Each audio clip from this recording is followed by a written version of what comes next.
AP అధికార party YCP తర్జన భర్జన నుంచి బయటపడింది. ఇప్పటి వరకు ప్రతిపక్షాలుగా ఉన్న టీడీపీ, జనసేన, బీజేపీల నుంచి ఈ పార్టీకి రాజకీయ సెగ బాగానే తగిలింది. ప్రభుత్వ నిర్ణయాలను వ్యతిరేకించడం నుంచి సీఎం జగన్ ను వ్యక్తిగతంగా టార్గెట్ చేయడం వరకు ఆయా పార్టీలు తీవ్ర విమర్శలే చేశాయి.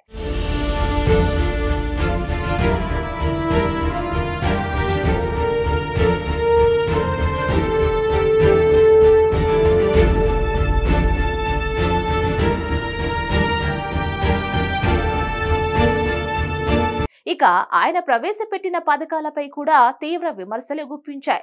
ముఖ్యంగా ఈ జాబితాలో టీడీపీ అధినేత చంద్రబాబు కాలికి బలపం కట్టుకుని రాష్ట్ర వ్యాప్తంగా పర్యటించి ప్రజల్లో వైసీపీకి వ్యతిరేకంగా ప్రచారం చేశారు. ఇక జనసేన అధినేత పవన్ కళ్యాణ్ కూడా వైసీపీని గద్దె దింపే వరకు నిద్రపోనన్నట్లుగానే రాజకీయాలు చేస్తున్నారు. అదే సమయంలో బీజేపీ చీఫ్ పురంధేశ్వరి మద్యం, ఇసుక, నకిలీ ఓట్లు అంటూ రోడ్డెక్కారు.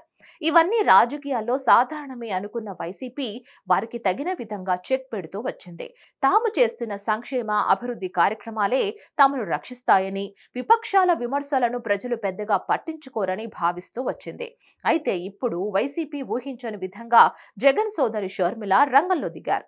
ఇదే పెద్ద చిక్కుగా మారింది. పొరుగు పార్టీ నేతలు ఏం చెప్పినా కొట్టి పారేసేందుకు, రాజకీయంగా విమర్శలు చేసేందుకు వైసీపీ ఒక లైన్ ఎంచుకుని ఇప్పటి వరకు ముందుకు సాగితే ఇప్పుడు షర్మిల రూపంలో సొంతింటి నుంచే సెగ ప్రారంభమైంది. వాస్తవానికి ఇప్పటి వరకు చంద్రబాబు చేసిన విమర్శలు ఎవరు పట్టించుకుంటారు? ఆయన గత 5 ఏళ్లలో ఎందుకు సంక్షేమం చేయలేదు అని ఎదురు దాడి చేస్తూ వచ్చారు. ఒక రకంగా ఆయనను పెద్దగా వైసీపీ నేతలు పట్టించుకోలేదు. వయసు అయిపోయిందని, కొడుకును ముఖ్యమంత్రి చేసుకోవడం తప్పిస్తున్నారని ఇలా వ్యతిరేక ప్రచారం చేస్తూ వచ్చారు. కానీ షర్మిల ఎంట్రీతో అనూహ్యంగా రాజకీయాలు మారిపోయాయి. దీనిని వైసీపీ చూసి చూడనట్టుగా వదిలేసే పరిస్థితి కనిపించడం లేదు. దీంతో షర్మిలకు స్ట్రాంగ్ గానే రియాక్ట్ అవ్వాలని నిర్ణయం చేసుకుంది.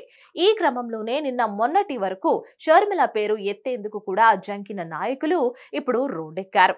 ఆమెపై వ్యంగ్యాస్త్రాలు దూస్తున్నారు. ఇక వచ్చే రోజుల్లో వ్యక్తిగతంగాను టార్గెట్ చేసేందుకు రెడీ అయ్యారు. ఇప్పటికే పేర్ని నాని వంటి వారు వ్యక్తిగత విమర్శలు సంధించారు అంటే చంద్రబాబును ఎదుర్కొన్న దానికంటే కూడా షర్మిలను 100 రెట్లు ఎక్కువగా టార్గెట్ చేసేందుకు వైసీపీ దూకుడు ప్రదర్శిస్తుంది అనేది స్పష్టమైంది. దీనిపై మీ అభిప్రాయాన్ని కామెంట్ ద్వారా మాకు తప్పకుండా తెలియజేయండి. ఈ వీడియో కనుక మీకు నచ్చినట్లయితే like, share and subscribe to hit TV.